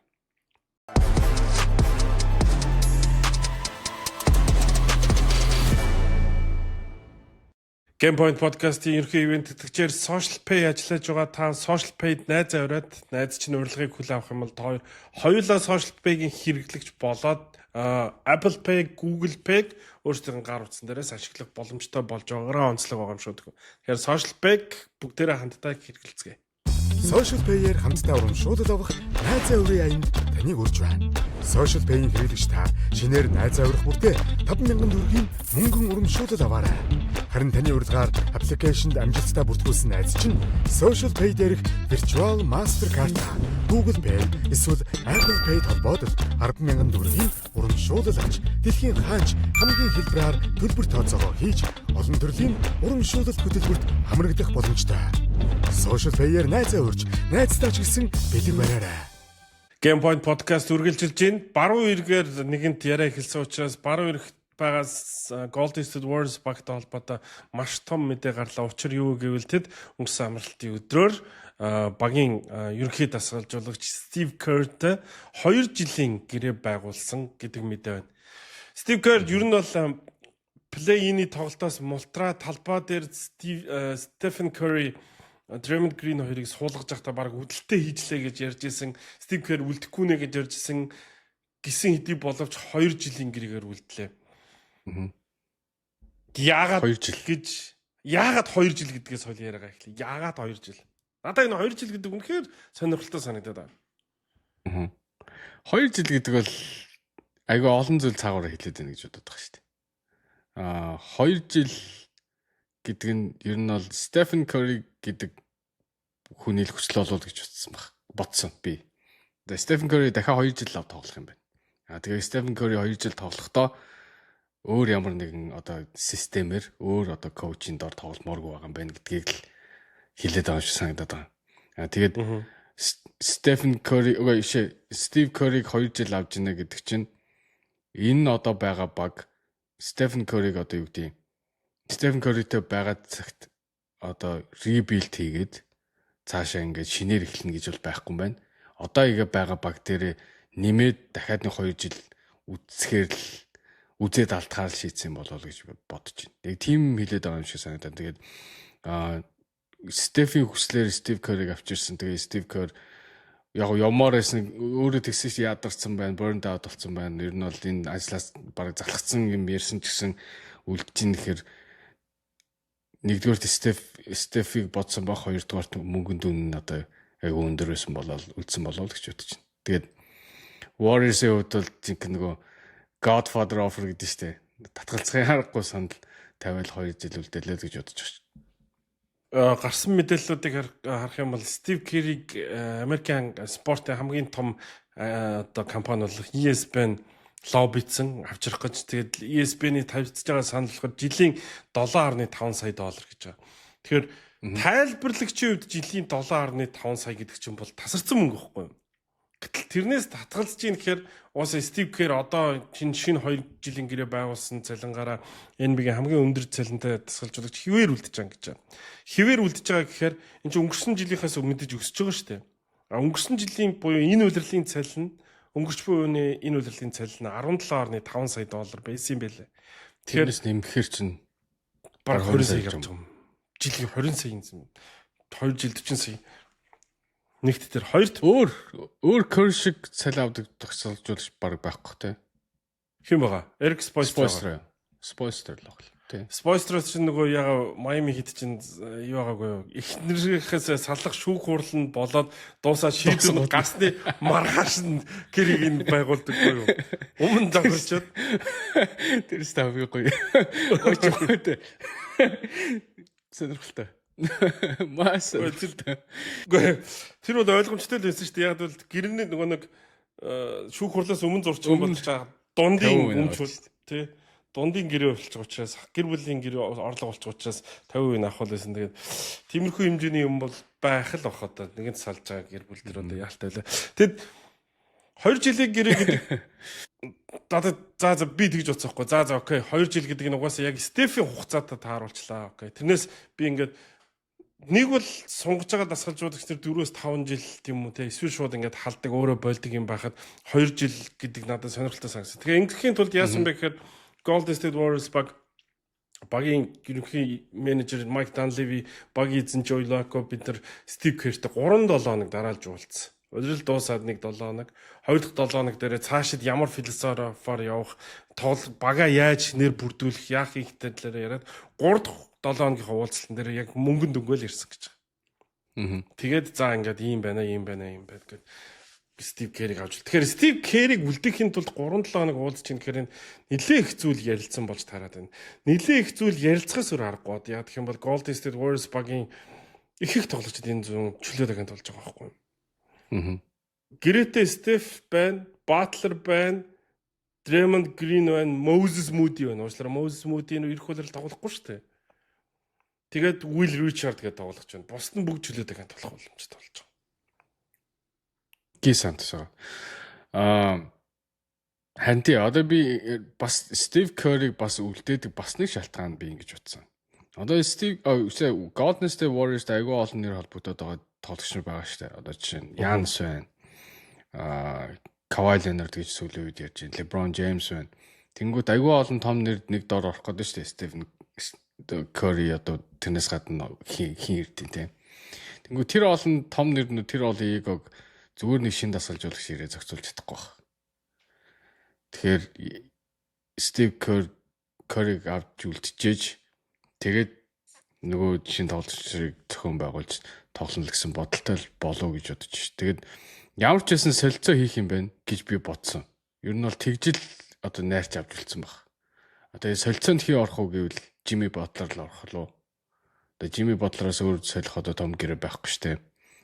Тэгээд энэ жилийн драфтын 12-оор сонгох хэрэгтэй болсон. Тэр драфтын ирэх болох хамгийн түрүүнд явна. Солих баг. Уус ямар ч хэрэггүй шүү дээ. Warriors одоо сольж Ахмад баг. Тэгээд дахиад 3 драфтын ирэх сольж болох хэрэгтэй байгаа даа. Тэгэхээр одоо энэ ирэх жил 2 жилийн дотор хамаг ирээд үгэл Giannis ч юм уу хин нэгний солилцоонд л зарах нь л гэж бодож шүү дээ. Тэгэхээр Стефен Curry-гийн сүүлийн 2 жил Стефен Curry чинь 38-тай 2 жил тоглоо яг 40-тэй зодод тайлах юм. Угаасаа одоо байгаа багийг одоо байгаа чигээр нь явуулахгүй гэдэг нь юунаас харагдж байна гэхээр Стеф тэгсэн байлаа шүү дээ. Би бол ингээд Коби шиг сүүлийн жилүүдтэй баймааргүй байна гэж. Тэр нь юу гэхээр Кобид бол ерөөсөө сайн баг барьж өгөөгүй. Угаасаа Кобигоор тасалбараа борлуулад тэгээд зүгээр драфтын араас явцсан шүү дээ Lakers бол. Тийм баймааргүй наа гэж Стеф хэлсэн гэхээр одоо энэ гэрээний дүн дээр уулзалт дээр ч гэсэн энэ уулзалтаас ч гэсэн Стефийн зүгээс шахаа орж ирэх болов гэж хараад байна. Тэгэхээр одоо Warriors сайн баг барихаас өөр аргагүй болох. Харин тийм чаханд алидийн орцсон нэгдүгürt орцсон нь одоо Стив Curry буцаад ажиллаж 2 жилээр авдаг нь харагдаж байгаа байхгүй. Гэхдээ яг боддоор хараад одоо тэгээд солилцоонд хэнийг авах юм солилцоогоор. Хин ирүүл Warriors-ыг одоо OKC-ийн хэмжээнд Spurs-ийн хэмжээнд одоо хойноос нь Dallas гарч ирнэ. Одоо ямар нэгэн хүн ирээд эхний 6 дотор баг болж чадах уу? Чи одоо Kawhi ирүүл OKC-г сайн бохоо. Kawhi Stephen Curry юу? OKC-г. Одоо OKC-г сайн байх гэдэг ойлголт бол одоохоор боломжгүй шүү Тэгвэл дээ. Spurs. За OKC-г баг. За тэгвэл West-д 2 Spurs байна. Spurs үгүй шүү дээ. За ойлгомжтой шүү дээ. Тэнгүүт 3 тим байна. Denver-ийн дээр гарч байгаа. Denver-ийн дээр бол гарч магадгүй бахаа. Minnesota-гийн дээр бас Timberwolves. Гэхдээ энэ хоёрын дээр гарч чадах үз баг барьж боломж бол байх. Гэхдээ хэцүүлтэй бас маш хэцүүлтэй. Гэхдээ одоо ер нь бол нэг том солилцоол хийх боломж байна шүү дээ. Тэгээ бусдынгийн одоо тэгэл жижиг цалингаар бүрдүүлнэ. Гэхдээ гол нь нэг хүн авчираад тэр нь хангалттай юу гэдэг асуулт байхгүй юу? Хангалттай контендер болж чадах уу? Тийм нэг хүн авчираад ч болохгүй л дээ. Ягч болохгүй. Тэгэхээр ирээдүй гэж яриадсэн. Одоо тэгээд яг 2 жил бүх ирээдүгөө. Одоо 2хан жилийн window байна гэсэн үг шүү дээ. Цонх байна гэсэн үг шүү дээ. Тэр цонхонд л хамаг юм одоо багтаах гэдэг шүү дээ. Тэгэхээр надад бол амар риск санагдсан. Гэхдээ Stephen Curry-г одоо юу гэдэг энэ чинь франчайзыг ингэж аваа явцсан. Энэ олон жил тоглолцсон хүнийг одоо өстой нөгөө түрүүний LeBron дээр яриадсэн респектийг л одоо Warriors-ыг ч юм болов гэж бодож байна. Тэгээд Клейд бол үгүй шүү дээ. Респектиг. Клейгээс бол нүрээ буруулсан шүү дээ. Тэгээд Draymond Green-ийг бас солихгүй гэдэг юм би тэгээд Draymond Green-ийг солихгүй Steph Curry-гээ сунган за Steve Kerr аваад үлдчихлээ. Тэгээд юу шиг байх гэж Draymond Green яг гэрээ өгөх гэж байгаа юм байл шүү дээ. Хэрвээ 27 сая цуцлаад тэгээд жижиг дүнтэй гэрээ их юм бол урт хугацааны гэрээ гэсэн юм байл шүү дээ. Дахиад 2-3 жилийн. Тэгэхээр Draymond Green-д одоо юу гэдэг 3 жилийн 50 ч юм. Гэхдээ энэ цуцлаа тэгээд эн чинь баталгаат гэрээ юм биш үү? Player option л доо. Тийм үү, player option гэж туслана. Харагдахгүй л байна. Player option. Тэгэхээр player option туслаад одоо 2 жилийн 27 сая туслаад дахиад Stephen Curry-тэй дахиад 2 жил тоглоё гэх юм бол юу гэдэг 1 жилийн биш 2 жилийн 30 сая болох юм. Тэгээд одоо маягийн ч юм бол болох юм шиг.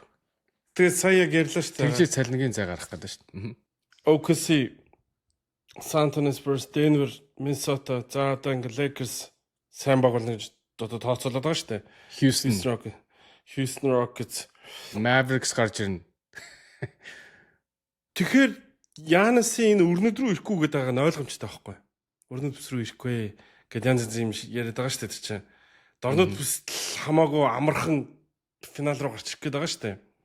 Үгүй бол энэ чинь өрнөд бүсээс финалд гарч ирнэ гэдэг чинь ер нь бол үхэл рүүгээ ирэх болчиход байгаа байхгүй. Тийм учраас Янасыг бол би ирэхгүй гэж бодоод байна. Тэгээд гиснээс Янас нэрэ Milwaukee Bucks албан ёсоор санс сонсож эхэлсэн. Энэ бол одоо нэгэсэндээ бүх зүйл албажж гин гэсэн үг. Нэгэсэндээ өнгөрсөн хугацаанд Янс юм ярьсан бүх юм худлаа байсан гэсэн үг. Бид хоёр ярьсан бүх юм үнэн байсан гэсэн үг гэдэг байхгүй. Гэхдээ сая тэгээд тэр чинь тэр мэдээ яг хизээ гарснаа санаж байгаа сте. Лоттеригийн дараа гарчихсан штэ. Яа тэгэхээр Milwaukee Bucks чинь бас хэнийг shutdown хийгээд хэрэлдээд хоорондоо хэрэлдээд юу яасан штэ. Танк хийсэн штэ. Үдсэн штэ. Тэгээд Milwaukee Bucks хэдээр сонхоор болчлоо. Milwaukee Bucks 10-аар сонгоор болж байгаа байхгүй. Уул нь бол дээгүүр сонгоно гэж горцсон баг. Хэрвээ одоо EJD банцаач дээр ч юм буусан бол Янастай дахиад нэг ярилцаад үзье гэж бодсон баг. Даа 10 руу унчаар за одоо явуулсан авах юм байна. Гэсэн юунд хүрсэн болов гэж бодсон баг. Боц эцсийнхаа одоо юу хүртэл одоо үзлээ штэ гэж бодоод штэ. Нэг ийм аргыг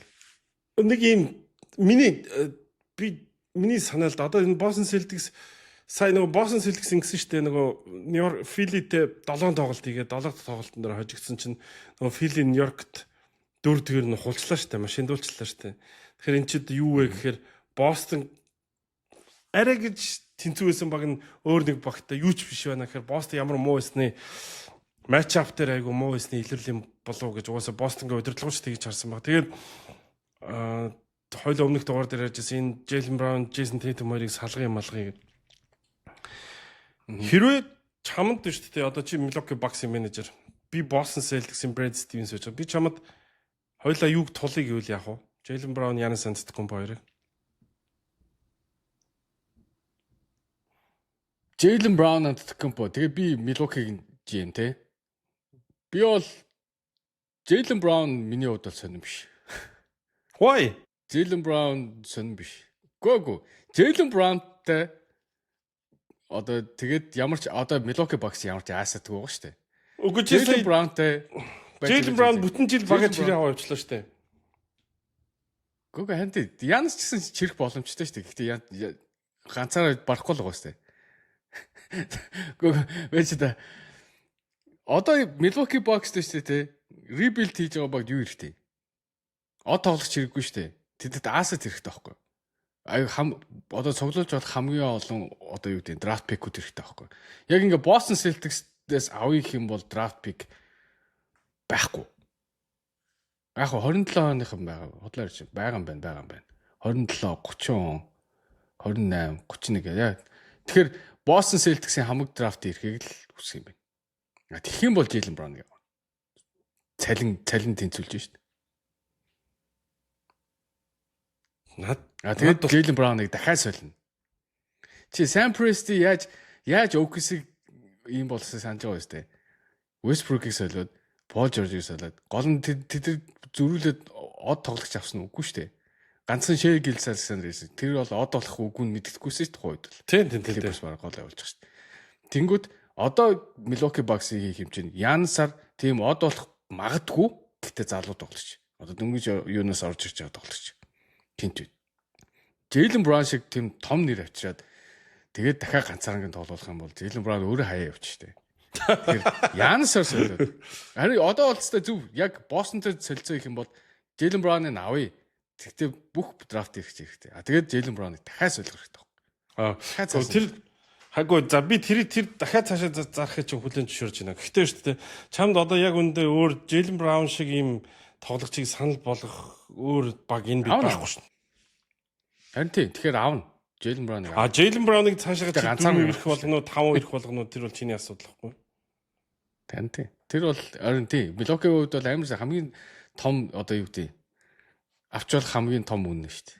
Тэгээ Boston Celtics одоо Giannis, Tatum, Derek White бусд нь хинж байсан яах вэ гэдэг бодолтой. Тэр гоё угаас дууг нь. Энийг хүсээд байгаа. Гэхдээ Boston хийхгүй юм шиг байлаа л дээ. Тийм гэж юу? Ягаад?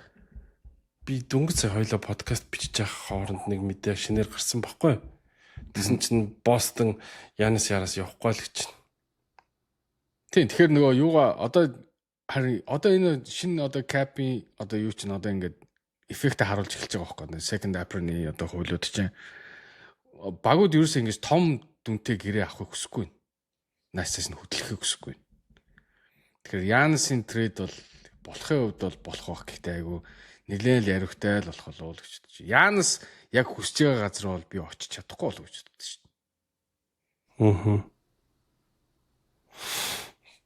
дээ. Тэгэхээр ямар ч Янс энэ үйл явдал бол юу юм да. Энэ зүний хамгийн том free agent тийм үйл явдал мөнөөс мөн бид хоёр энэ талаар зөндөө ярих байх. Гэтэ яг одоо бол Янс сонирн биш вэ? Харин яг одоо бол Янасаас илүү урт, Янасаас илүү өндөр, Янасаас илүү ур чадвартай тэр нэг залуугийн тухай ярих цаг одоо тэр залуугийн ирүү ирж ийн гэж харж байна.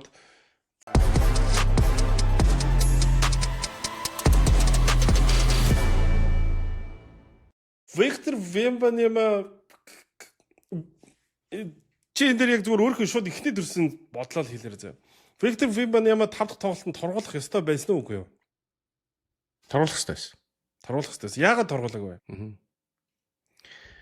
Яагаад гэвэл мэдээж рейтинг NBA бол рейтингээ батсан. Wembanyama-г одоо плей-оффын тоглолт авах юм бол NBA болон телевизийн рейтинг тэгээд одоо чинь Wembanyama чинь дараагийн одоо юу гэдэг энэ лигийг авч явах нүүр царай байна шүү дээ. Тэгээд тэр хүнийг тим нэр одоо юу гэдэг плей-оффын тоглолтод одоо торгуулаад тэгээд бага хожигдуулах шалтгаан болсон гэдгийг юу дутгахыг хүсэхгүй шүү дээ. Тийм драмад. Тэгэхээр тийм талаас л NBA ер нь бол тэрийг хамгаалаад аваад үлдлээ л гэж би бодож байна. Тэгээд тэр нь бол надад тийм шудраг бол санагдаагүй.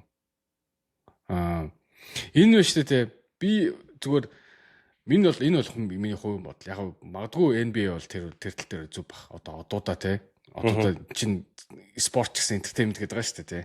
Тэр entertainment одоо нэг бүтээгдэхүүнээ зарахын тулд тэгж байгаа. Гэхдээ нөгөө талаараа шүү дээ тий. Яг тийм integrity одоо спорт гэдэг зүйлээс авд үзэр ямар шудраг биш байгаа байхгүй. Чи Нас Рид хэрвээ тэр хоёрыг байран сольчих. Нас Рид хэрвээ ингээ харж байгаа Вембиг тохиолдсон бол Нас Рид бол миний бодлоор 2 мө 3 дугаар торгуулцаа. Тэгээд Нас Рид Тэмбэр үйлс хэрэгтэй юу? Маш хэрэгтэй тоглогч шүү дээ. Гэтэ NBA-ийн хувьд бол нэг тийм юу одоо рейтинг нөлөөлтөөр тоглож биш байхгүй. Тэгээд тийм ээ. ингээ бодоод үзэхээр шүү дээ. Энэ систем нь одоо хүнийг торгодог ч юм уу, хүнийг бишээ тоглогчныг торгодог, тоглогчныг өнжүүлдэг одоо энэ систем нь жоохон доголдолтой юм шиг санагдаад байна. Одоо ер нь бол NBA шүү дээ хитрхи одоо ингээд юунд оролцоод байна. Өрсөлдөөнд. Бид нар сая ингээд Lex OKC-гийн ингээд нөгөө шүүлтийн талаар ингээд зөвхөн Lex дээр биш шүү дээ. OKC-гийн энд шүүлтийн асуудал чинь биш шүү дээ. Түрүүжил Индианагаас эхэлсэн. Индианатаа тоглосон юунаас эхэлсэн шүү дээ. Doris Burke телевизээр хэлсэн шүү дээ. Shea Gilgeous-Alexander foul merchant гэж хэлсэн шүү дээ. Чин ингэж flop гэж одоо юу гэдэг ингэж яадаг. Тэгэд энэ чинь ингээд бүх цуврал дээр яригдана. Яагаад яригдчих нэхэр эн чинь NBA-гийн шүүлт чинь шүү дээ. Би дахиад ярив. Consistency яг ингээд ийм юу биш байгаа байхгүй юу? Жигд биш байгаа байхгүй юу? Чи OKC-гийн Lex хоёрын цувралыг хараад Timberwolves Spurs хоёрын цувралыг хар. Хоёр өөрт лиг шиг шүү дээ. Харин энд амар зодтолтоод байгаа байхгүй юу? Алцаад байна шүү дээ.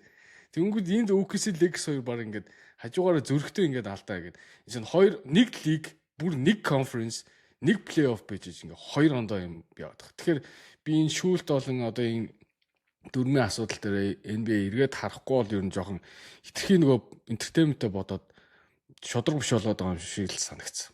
Миний хамгийн ихний бодол бол. Энэ нөгөө сая энийг ярих гэж байгаад мартсан байсан чи гоё сэдв сануулчлаа. Lakers одоо нэг Oklahoma-гийн асуудал яагаад ингэж сүлдээ ингэж томоор бос Oklahoma City Thunder гэдэг багч ууг нь NBA-д гарч ирдэг нэг дэх удаага эхний жилдээ төрүүлсэн. Эхний удаа төрүүлсэн, хоёр дахь жилдээ аварга хамгаалах явж байгаа баг байхгүй. Ийм баг биш үү? Ууг нь үзэн ядагддаггүй байхгүй. Ийм баг бүх хүний анхаарлыг татаад бүх хүндний одоо хайр хүндэтгэлийг хүлээгээд өөрөөрөө босч байгаа ялангуяа. Нэг жил цуглараад панк гэд хөшин тоглогч нарыг авчиад аварга аваад харж байгаа биш. Өөрөөрөө ингэж доороос мацж ирж байгаа энэ багуудад бүх цаг үед спортын фэнүүд дуртай байдаг байхгүй. Golden State Warriors-ыг санаж гин үү? Яаж тэр фэнүүд дуртай болж илаа те? Яаж одоо Warriors юм 15 жилийн өмнө Golden State Warriors юм байсан үгүй шүү дээ. Шал өөр байсан шүү дээ энэ фэн зон дэлхий дээр. Одоо Golden State ямар баг вэ? Тэгэхээр ингэж босч ирсэн баг. Гэтэл Oklahoma City Thunder-ыг одоо яагаад ингэж ердөө 2 дахь жилд нь багууд гэн сая Lakers-ийн эсрэг цуулд Oklahoma болон бусад гэж хуваагдлаа шүү дээ. Одоо фэнүүд тэг яагаад ийм зүйл хийж байгаа гэхээр надад бол амар Oklahoma-гийн зүгээс бол хайрын байгаа байхгүй харамсалтай байгаа байхгүй. Энэ Dynasty ч ууг нь дөнгөж эхэлж байхад энийг ингэж NBA ингэж нөгөө NBA гэх би нэг Oklahoma-гийн тоглогчдын өөрсдийнх нь ч одоо хариуцлагын асуудал гэж сагсаа тоглол бид нар хамаагүй илүү баг байж флопт гарга замыг өөрсдөө ингэж тэг шаардлагагүй багаараа ирэл хийлээд байгаа байхгүй юу? Флоп хийх шаардлагагүй байхгүй тий. Үгүй яг тийм үгүй сая Lex-ийн фэнүүд одоо нөгөө бишээ энэ одоо франчайз нөгөө фан бейс нь хитрхи том болохоор одоо ингэ яригдчих واخгүй. Энэ харин би хэлээд шүү дээ. Lex бишээ OKC-гийн фаул авдаг, флоп хийдэг гэж яригдаад байгаа зүйл чинь айл түрүү жилээс эхэлсэн шүү дээ. Айл түрүү жилээс эхэлсэн байхгүй. Тэгээ яагаад ингэж хүмүүс үгүй түрүүний Phoenix-ийг үнэхээр Phoenix-ийн фан бейс жижигхэн тултай хүмүүс таагааг байхгүй. Booker өмнөх цуврал дээр Lex-ийн өмнөх цуврал дээр Booker бол үнэхээр үгүй хэлсэн шүү дээ. Тэгээ хинч таагааг. Одоо Lex-тэй тий LeBron-тэй гэд ирэхээр хүмүүсийн анхаарлын төв одоо нөгөө медиа чинь тэр ингэж яриад байгаа байхгүй. Тэгээд тэр пропорц нь арай том болоод. Зүгээр харин тий яг миний хувьд бол тэртээ тэргүй тех шаардлага байхгүй. Одоо юу гэдэг шүүгчнэр ч юм уу тэгж хамгаалах шаардлагагүй тэртээ тэргүй багийг тэгж хамгаалаад байгаа нь надад жоохон сонирхолтой санагдаад байгаа. Тэгээд яа наад чинь шалтгаан муу тэгж хүмүүс дургуур. Чи бодлоо. Тэгээ хүмүүс ингэдэг алдаа салгах флоп хийх хоёрыг нэг юм шиг ойлгоод байгаа. Гүү байхгүй юу? Алдаа аавн drone falls гэдэг чинь ондоо шүү дээ. Хүн хамгаалж байгаа юунаа балансыг нь алдуулаад тэгээд тэр контактн дээрээс авдаг. контакт аваагүй чи контакт авшин шиг жүжиглэнэ гэдэг чинь сагсан бомб биш аахгүй. Харин тийм. Тийм үстэй. Тэр чинь ингээд өөрийнхөө спорт гэдэг юм аа өөрөө байхгүй болоод шүү дээ. Бүтээгдэхүүн байхгүй болоод. Тэрэн дээр л хүмүүс уурлаад байгаа болохоос лекс дээр үлээс. Лекс шүү дээ. Яг ясам дээр шүүгчийн асуудлаас болж хожигдсан биш ээ. Тэр шүүгчийн асуудал бол бүр зутах асуудал. Амар олон зүйлээс болж хожигдсан. Гэхдээ зүгээр OKC-ийн тал дээр тийм асуудал байгаа юу? Байгаа гэж би хэлмээр байгаа. Сая тэгээд энэ дараагийн цуврал дээр ч яригдана. Цувралын 2 дахь тоглолтын дээр энэ шүүлтийн асуудал гараад бөө юм болоод хэвлэл мэдээл энэ зөвхөн бид нар нөгөө Монгол үзэгчийн сошиал дээр яригдаад байгаа юм биш шүү. Сая энэ дараагийн тоглолт хүртэлгүй шүү дээ. 36 цагийн хугацаанд биш шүү дээ. Америкийн хэвлэл мэдээл, Америкийн Facebook, Америкийн юунуудаар ч гэсэн бүр ингэ бүүм болоод нөгөө Legacy-х чи ямар том одоо дэмждэг үлээ тэд нар өөрсдийнхөө Instagram дээр хүртэл OKC-г ингээд бүлэдэд ингээд бөө юм болсон байхгүй. Тэгээд өндөр авцсан. Тэр процесс чиг Монголд бас л үргэлжилсэн. Тэгэхээр энэ зөвхөн Монголд болцсон гэж юусоо бити бодоорой. Маш их үргэлжлүүлэлт болсон үйл явдал шүү. Тэгээд эн чинь би зүгээр сонирхолтой хэлчихье. Сонирхолтой ч гэж магадгүй, сонирхолгүй ч гэж магадгүй. NBA-гийн одоо юу вэ штэ? Шүүгчнэр вэ штэ тий. NBA-гийн ажилчид биш. Эн чинь тусдаа холбоо байхгүй. Тэгээд NBA тэр холбоотой гэрээгээд тэр холбоонд доор байдаг юунуудыг яа юм бэ? Гэрээгээд ажиллаулдаг. Тэнгүүт тэр гэрээ чинь бас хугацаатай 5-7 жилээр. Тэгээд одоо энэ байгаа гэрээ нь 28 онд шинжлэгдэх юм бэл. Тэгээд тэрэн дээр яах та NBA болын одоо шүүгчнэрийн холбоо хоорондоо бас янз бүрийн зүйлээ ярихгүй бол одоо сүүлдээ одоо шүүгчсэн арай хитрхи юуг этикгүй болоод эхэлсэн. Би одоо тэр Timberwolves одоо Tony Brothers шүү дээ. Tony Brothers ямар туршлагатай ямар одоо юу гэлээ те сайн тасгалж биш шүүгчлээ те. Тэгэхэд тэр Chris Finch руу ингэж орилоод баг зодтолдох ч илээ шүү дээ. Ер нь бол National TV дээр те. Тим зүйл гаргана гэдэг бол энэ шүүгчнэр чинь өөрсдөө бас асуудалтай байгаа хэрэг. Одоо жишээ нь шүүгчнэр чинь хамгийн одоо composureтэй те хамгийн одоо юу гэдэг янз бүрийн гадны нөлөөнд автахгүй твшэртэй одоо тэн дээр одоо талбай дээр юу ч болж исэн тэрийг ингээ удирдах явуулах хэрэгтэй хүн байхгүй юу. Тэгээ нэг бодлоор шүүгчтэй. Одоо шүүхтэр одоо юу гэдэг нэг хэргийг шүүж байгаа шүүгч нь одоо ингээд эсвэл хитрхи өөрөвч эсвэл хитрхи одоо юу гэдэг үзий яддаг хүн байх юм бол тэр хэргийг бол тэг юу одоо юу гэдэг сайн шүүж чадахгүй шүү дээ. Композер хэрэгтэй шүү дээ. Тэгээд тим юм алдаж ийн гэдэг чинь эргээд шүүгчнэр чи амар юугүй харагдаад байгаа хөөхгүй. Одоо unprofessional харагдаад байгаа хөөхгүй. Тэгээ тэр нөгөө Lex-тэр Austin Reeves руу ингээд орилж хашгирцсан гэдэг байгаа хөөхгүй. Орилж хашгирах шаардлага байхгүй. Хэрвээ Austin Reeves ямар нэгэн буруу юм исэн бол техник өгөөл тэгэл цаашаа тоглолтоо. Тэгэхгүй ингээд хүүхэд загинж байгаа юм шиг нөгөө том хүмүүсийн чинь хүүхэд загинж байгаа юм шиг загинж болохгүй өстэй тий. Тэгээ тийм зүйл одоо нэг unprofessional юм гаргаад байгаа нь ингээд асуудал болоод байгаа. Тэгэхээр 28 онд энэ гэрээг сунгахтаа энэ холбоотой ч гэсэн NBA ярихгүй бол асуудалтай л юм шиг санагдаад байна. Одоо тэгтээ угаасаа ийм зүйл байдаг байхгүй. Би бас энийг ингэж бодоод байдаг.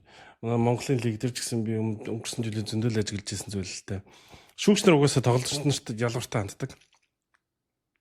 LeBronтой харьцахтай нэг өөр, Shea-тэй харьцахтай нэг өөр, Austin Reeves-тэй харьцахтай нэг өөр. Өөр rookie тоглогчтой харьцахтай нэг өөр үлээлтэн ч гэсэн ингэж гарч ирдэг шүү дээ. Энэ бол одоо бүр хүн л юм да гэж боддог нэг хүн. Гэтэ энэ сүүлийн үед би хэрээс хитэрлэн. Хоёр дээр би сайн чамд хэлсэн чи санчлаа. Lakers Oklahoma City Thunder хоёр бөмбөг дундаа өсөрч байгаа шүүгчнэр болиул байрлалын засч өгөөд Lakers-ийн авцсан байсан байрлалыг болиулаад Oklahoma-гийн тоглогчдыг дунд нь оруулж байгаа бөмбөг Oklahoma-д атсан би тэр юугээс ойлгоогүй шүү дээ. Тэгж болдго юм уу те ингээд бүр ингээд Lakers-ийн тоглогч байрлал эзэлсэн зогсож байгаа. Тэр мөрнээс авахлаад өөртөө бодоо болсон байхгүй юу. За энэ яг нэг Wemby-гийн яриач нь юу болчлаа. Би шүү дээ Wemby руу буцаад яриаг оруулъя. Victor Wembanyama авч шүү дээ. Victor Wembanyama Wemby энэ тоглогчийн 90 үе энэ удирдлагын хэлстэй 90 үе ирчлээ шүү дээ. Ягаад San Antonio Spurs-ыг аваргын дайтай хүлэн зөвшөөрөхгүй байгаа юм бэ? Өнөөдөр одоо хоёлаа подкаст дээр бичиж байгаа дуусаад л ерөөсө тоглолт эхлэх гэж байна л да. Victor Wembanyama үе ирсэн юм нэ. Бурхан энэ тоглогч шүү дээ. Шак хүртэл хүлэн зөвшөөрсөн байна шүү дээ. Бидний магадгүй харж исэн бүх цагийн төгөд хамгийн агуу өндөр тоглогч байхаа гэдэг. Created тоглогч байхаа. Би Wemby шиг ингэж амар хамгаалтанд амиа тавьчаад бүх талдаа шүү. Хойно, урд бүх талдаа. Тэгчээ довтлогоон дээр ингэж оролцдог тоглогчийг өмнө NBA-д харж байгаагүй. Уучлаарай, яг энэ нөлөөгөөрөө шүү дээ. Юу Майкл Жордан, юу Коби, юу Тим Данкан үнэхээр амар байна нөлөөгөөрөө. Wembanyamaгийн одоо ингээд нөгөө бүх цагийн түүхэнд шилдэг хамгаалалтын тоглогчийн шагналыг 4 хүрсэн гэж баахан тоглогч нар байдаг шүү дээ. Wemby энэ шагналыг баг 10 удаа хүртэх юм шиг байна. Wembanyamaгийн одоо эзэрхийлэл дөнгөж эхэлж байгаа юм байна. Бурхан минь. San Antonio Spurs баг энэ баг дөнгөж эхэлж байгаа шүү дээ. Анхны жилдээ плей-оффд орж байгаа баг шүү дээ. Тэгэхэд ийм амар доминант байна гэж юу? Би саяны тэр 3 дахь тоглолтыг хараад 4 дахь тоглолтын дээр угаасаа би Wemby хөөгдчихөр за энэ тоглолтод угаасаа Minnesota хожих нь. Гэхдээ би тийм ойрхон хожно гэж юусоо бодоагүй. Тэгээд тэр тоглолтод Minnesota яагаад хоцсон гэсэн чинь Chris Finch-ийн удирдлагын доор хамгийн олон удаа бодогдоо талбараа дайрж орсон тоглолт нь болсон байл шүү дээ. Chris Finch-ийн удирдлагын доор орсноос хойш. Тэгэхээр тэр чинь хэн байгаагүйгээр Wemby байгаагүй учраас тэгж орсон байгаа байхгүй юу? Wemby байгаа үед орч чадахгүй гоос дээ. Тэгэхээр ийм амар нөлөөтэй тоглогч энэ дөнгөж эхэлж байна. Come on, энэ тоглогчийн ирвээ. Тэгэхээр одоо чинь Лука ч мөр хин нэгэнд одоо Стеф Трүн асуусан Янс ийм амар доминант тоглогч 90 цаг үе ирж байхад үнэхээр чиний хэлдгээр супер бэлдэж ганц шансны төлөө үзэхгүй бол угаасаа яг одоо байгаа үдцсэн киногоо үзээд нэрэл амжилт олохгүй гэдэг чинь чинийхтэй уралцсан 100% санал нэгдсэн шүү. Бурхан минь. Тийм тэгээд Wemby үнэхээр чадвартай үнэхээр би хаа юу гэдэг бүх юм байна ганцхан тэр үнийг зогсоох юм нь одоохондоо бол туршлага байна. Одоо тэр яг ясам дээр тэгж шатаад хүн тохиоддаг ч юм бол туршлагагүй л байхгүй юу. Ер нь бол тэг залуу хүний залуу хаалт тиймэрхүү зүйл л байхгүй. Би ихтэй нэг адын бодол төрсөн шүү дээ. Энийг одоо мэдгүй юу гэж бодох юм байгаа хүмүүс. Одоо энэ чинь агүй олон залуучууд яг ингээд талбай дээр яг нэг дасгалжуулагч хэрэгтэй байгаа байхгүй. Ер нь бол Spurs яг одоо яг дутаад байгаа next level-д очих юм. Яг тэр хүн LeBron байж чадах юм шиг санагдав. Гүнэрэ одоо чи Spurs бас одоо OKC-д ч туршлагатай тоглогч байгаа байхгүй. Хамгийн туршлагатай нь одоо Alex Caruso-гоос ахгүй л те юм үтцсэн. Тэгээ Shea одоо ингэ болчлаа. Одоо нөгөө Chet Holmgren бүдэрч одоо ингэ туршлагатай болж байна. Тэнгүүд Spurs яг тийм туршлага одоохондоо байхгүй байгаа. Тийм туршлага авчрах юм бол яг энэ жил биш үү те. LeBron олон жил тоглохгүй шүү дээ. Зүгээр 1 юм уу 2 жил аваалч л та. Тэгээ Greg Popovich, LeBron хоёр чинь маш сайн юутай хүмүүс. Хооронд харилцаатай хүмүүс. Тэгэхээр мэдгүй зүгээр гэхдээ энэ миний л бодол шүү. Зүгээр хаа нэгэн газар тийм мэдээ бол би хараа гэж. Greg Popovich гэснээс Greg Popovich нөгөө San Antonio Spurs онгоцоос буугаад шууд буцаад ирдэг шүү дээ. Тэгэхэд Popovich онгоцны буудлын дээр очив Wemby-тэй уулзсан байна. Тэр нэг одоо нэг тохооцсноос шахуудаага нөхцөл байдал гэж. Тэгэхээр тэрэнд тэр үед одоо яг ингээ нөгөө сэтгэл зүйн зөвлөгөө тэгээд одоо яг нөгөө туршлагатай ментор хүний үүднээс юу хэрэгтэй вэ гэдгийг шууд онгоцноос нь очиж бууж уулзсан. Өнөөдрийн бэлтгэл дээр Manu Ginobili, Greg Popovich хоёр хоёулаа ирсэн байна. Тэгэхээр San Antonio Spurs-ийн нэг юм гоё уламжлал байгаад байна л да. Team Duncan одоо David Robinson эдгээр нь ингээл багтаага холбоотой ингээл байгаа л гэдэг те. Бэлтгэл дээр ч ирээл залуучууд гэр бүл шиг. Ингээд нэг юм тийм өстой нэг Аз маягийн гэр бүл шиг ингээд байгаад байдаг. Тэгээ энэ ингээд culture нь ингээд аюу гоё яваад байдаг болохоор ингээд ийм хурдан гарч ирж байгаа ч юм болоо гэж бодлоо. Үнэхээр яг одоо чинь өнөөдрийн тоглолт амар чухал тоглолт шүү дээ. Тэгэхэд Wemby бас л яг чиний хэлдгээр залуу тоглож анхны жилдээ хүн тохиодод магадгүй карьерт анх удаа хүн тохиодож үзэж хөөгдөж байгаа бах. Тэгж жаад энэний дараа эргэж ирэхдээ яаж эргэж ирэх үү гэж бас сонин шүү дээ. Бие барьцсан ингээд хурж чадахгүй. Тэгэхээр яг тэр үед нь ингээд хэрэгтэй үед нь онгоцны буудлын дээр очиж тосч аваад уулзаад ингэж нэг чинь яг л хэрэгтэй байгаа тэр зүйлийг өгөөд байгаа байхгүй. Тийм учраас магадгүй San Antonio Spurs баг ийм богино хугацаанд ингэж таамаглаагаа байхад ингэж гарч ирж байгаа. Тэг би муугаар хэлж байгаа юм шиг. Өнөөдрийн тоглолт гоё болох байх, дараагийн тоглолтууд ч гэсэн гоё болох байх. Гэхдээ л дахиад л хэлээ.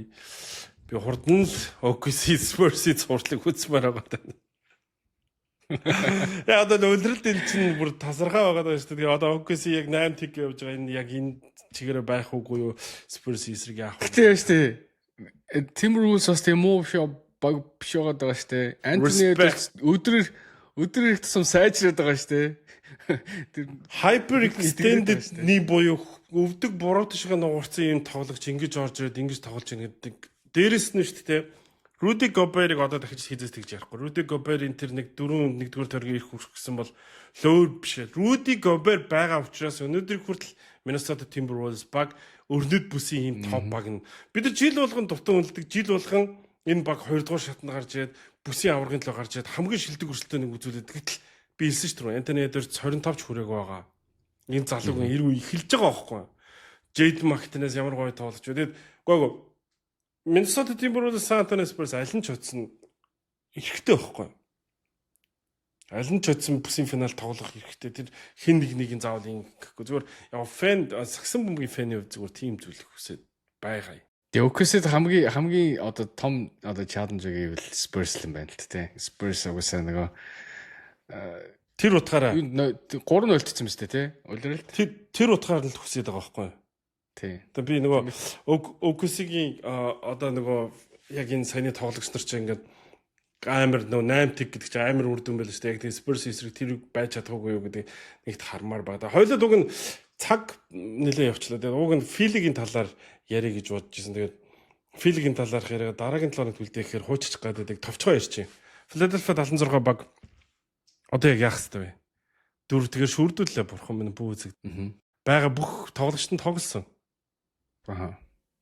Тэгээд бүр юу гэдэг Пол Жорж улирлын сүүлээр ер нь ядраад нэгдүгээрт одоо бэртээд идэг гин байгаагүй. 25 Эмбид 25 сүүлийн жилүүдэд байгаагүйрээ ирүүлэл харин тийм үед ингээд 4-0 төлнө гэдэг чинь бүр би уулна шүү дээ. Нью-Йорк Никс дүр нэлээд сайн тоглох юм бол би бараг 7 тоглолтоо сурал үзэх юм болов гэсэн чинь бүр 4 дахь тоглолт бүр яаж юм бараг шургаад унж байгаа юм тий. Амар disappointed. Зүгээр би шүү дээ ингэж бодсон. Миний бодлоор шүү дээ Embiid биш дээ тий. Миний бодлоор ч энэ чинь fact гэхгүй. MVP болсон. Гэхдээ конференсээ аврагч хүрч чадаагүй ганц тоглогч юу бараг. MVP болсон тоглогч нь бас. Тий. Угаасаа ганц одоо байгаа ганц шүү дээ. Тэгэхээр энэ яг ур чадвар одоо юу гэдэг бүх юм нь байсан. Гэхдээ энэ хүний яг хийсэн зүйл бол одоо яг лигт бол MVP авснаас өөр юм хийсэнгөө. Тэгээд Philadelphia-гийн процесс гэдэг зүйл бол одоо ингээд энэ хүртэл ингээд тулж байгаа юм байна л гэж би бодсон. Тэгээд энэ зүйл бол цаашаа бүр эргээр явна гэж бол байхгүй хаа. Тэгээд гол нь гоё хоёр гард байна. Тэ Maxi VJ комбайн. Гэхдээ тэгээд цалингийн нэг дисийн ингээ харахаар Embiid-ийн болон Paul George-ийн цалин бол энэ багийг бол дахиад 2-3 жил уяхаар л цалин юм шиг харагдаад байгаа. Тэгээд соли гэсэн ч Embiid-д одоо зах зээл байгаа юу? Paul George одоо зах зээл. 3 Embiid цалингийн харахад 3 жилийн 200 саяын гэрээ байгаа шүү дээ бурхан минь. Тэгээд хэдэн жил Philadelphia танк хийлээ. Хэдэн удаа драфтын нэгээр сонголоо. Тэгэд нэг ч удаа conference final орж үзээгүй гэж бодохоор энэ баг бол тэр чигээрээ fail юм шиг надад санагдаад байна. Одоо Iverson-аас хойш энэ баг яг ер нь бол тийм relevant гэдэг нь шүү дээ. Одоо яг тийм лигт чухал баг байж чадсан юм уу? Яг ингээ одоо бодохоор байхгүй гоос тээ. Тэгэхээр одоо Daryl Morey одоо юу гэдэг энэ front office-аас авахгүй л дээрээс нь доошоо бүр солих цаг нь босно л гэж бодсон. Энэ Maxi VJ авч үлдээ бусдынгийн бүгднгийн стажиг явуулах цаг болсон гэж би бодсон. Тэгээд дахиад Maxi-г бүр хөгшөрөхөөс өмнө дахиад retool хийн гэдэг одоо дахиад шинээр нэг эхлэхээс аргагүй болсон шиг санагдчихэв. Тэгэхгүй бол Embiid-ийн одоо өвдөгнөөс шууд хамааралтай сагсан бөмбөг бол одоо явах болсон. Одоо чи ямар тэнэг баг нь Embiid, Paul George хоёрын муу гэрэг авч өөрсдийнхөө дараагийн 3 жилийг үгүй ихтэй. Тэгэхээр тэр бол худлаа бах. Тэгэхээр филийн хувьд бол харамслаа. Тэгээд одоо багийн удирдлагуудаа солиод өөрчлөлт гарах юм бол одоо Daryl Morey одоо солигдохоос аргагүйсэн. Jared McCain гэдэг залуу шүү дээ. Сая OKC ямар сайн тоглолтыг сэлгэнээс өгч байна. Тэгэд ямар одоо сэлгээ байхгүйгаас болоод Фили өнөөдөр ингээд 4-0 төлцөн сууж байна. Яагаад энэ хүнийг тийм хямдхан юу гэж явуулсан юм бэ те? Харин тийм. Тэгэхээр чинь энэ баг угаасаа Оклахомоор юу? Үгүй сая Daryl Morey чинь аягүй сайн сүнс Оклахомогийн эсрэг байгааг бол энэ 8 тоглолтыг хэдтэн хожиж чадахгүй байх байсан бэ? Миний бодлоор 3-4-т нөө. Тийш дээ. Харин тийм. Тэгээд Jared McCain-тэй байсан бол 76ers ингээд 4-0 болохгүй сууж явах байсан ч юм л бид нар мэдгүй шүү дээ. Тэгэхээр ийм одоо vision-гүй юм харж чадахгүй одоо Iverson-оос хоош гэдэг чи одоо хэдэн жил юм бэ? 20 жил. 20 жил өстэй. Тэгээ 20 жил ингээд баларсан юу бол одоо солигдохоос өөр аргагүй. Энэ багийг баг зарсан ч баг болмоор шиг санагдсан. Тэр талбай дээр Нью-Йорк Никсийн фэнүүдэд тэгээ байж байгаа. Ер нь бол Филадельфия ч нэ шүү дээ. Спортын хот шүү дээ. Айгу олон том бокс нь шүү дээ. Филадельфия Eagles ч айгу сайн NFL-ийн баг. Тэгээд team одоо cultureтэй тий соёлтой team хотод тэгээд Нью-Йорк Никсийн фэнүүд орж иж тэгж ийн гэдэг бол надад бол энэ баг угсаа тэр чигээрээ солигдох цаг болцсон юм байна гэж би бодсон шүү дээ. Сая тэр филигийн талбай дээр болсон цуурлын 3 дахь тоглолтын 56% нь Никсийн фэнүүд байсан шүү дээ. Гэртээ хийж байгаа тоглолтын 56% нь өрсөлдөгч багийн фэн. Тийм тэгэхээр чинь фэн бейс нь улам байхгүй. Яг нь мөнгөний асуудал байгаа одоо юу гэдэг. Мөнгө хийсэн л дээ. Филадельфия бол ядуу хот. Нью-Йорк бол баян хоттой яг байгаа. Гэтэл фэн бейс тийм муул байна гэсэн үг шүү дээ. Фэн бейс байхгүй нэг гэхэр чинь тэр баг згцэл улам баг болж ийн л гэсэн үг байхгүй. Тэгээ яалтай байлээ. Тэ бат мэд. Тэ яалтай байлаа. Бурууд гарахгүй. Мөнгө хийсэн хүмүүсийг бурууд гарахгүй шүү. Яг тэрийг өштэй яаж хийх вэ гэхээр одоо зарсан л тийм. Одоо Portland Blazers зарагдчихээн тийм. Одоо сайн үгүй муу багууд бүгдээрээ л нэгээрээ зарагдчих эхэлж байгаа шүү дээ. Тийм болохоор Philadelphia зарагдаж одоо ондоо менежменттэй ондоо мөнгөтэй хүмүүс авч иж энэ багийг цааш явуулна гэхээс одоо яг л энэ бол process гэдэг зүйл бол угаасаа дуусаагүй нөгөө гацдаг штэ компьютер гацдаг штэ. Restart хийх болдсон штэ. Тийм л хэрэг. Тийм л зүйл дээр үтсэн. Restart ли. За бид ярих дахиад зөндөөс өнөөдөр NBA-ийн талбайд NBA-ийн нэг залуу тоглогч болон нэг Ахмад тоглогч хоёр бас нас орсон гинтийн одоо золгийн хувьд бас болсон байна тий. За тэгээд өөр ярилцах зөндөө сэдвүүд байлаа гэхдээ одоо цаг маань нэгэн тулцсан учраас энэ хүрээд өндөрлүүлээ. Тэгээд хамт байсан үзэгч та бүхэндээ баярлалаа. Game Point podcast-ийн улирлын дур хамтран ажиллаж байгаа Social Pay болон үе мөчний шингэн доктор Joint Movement Colcos Manuela Leoto Sod San Francisco-гоос ял та бүхэнтэй хамт байлаа. Их дугаараар ярилцлаа баяр та.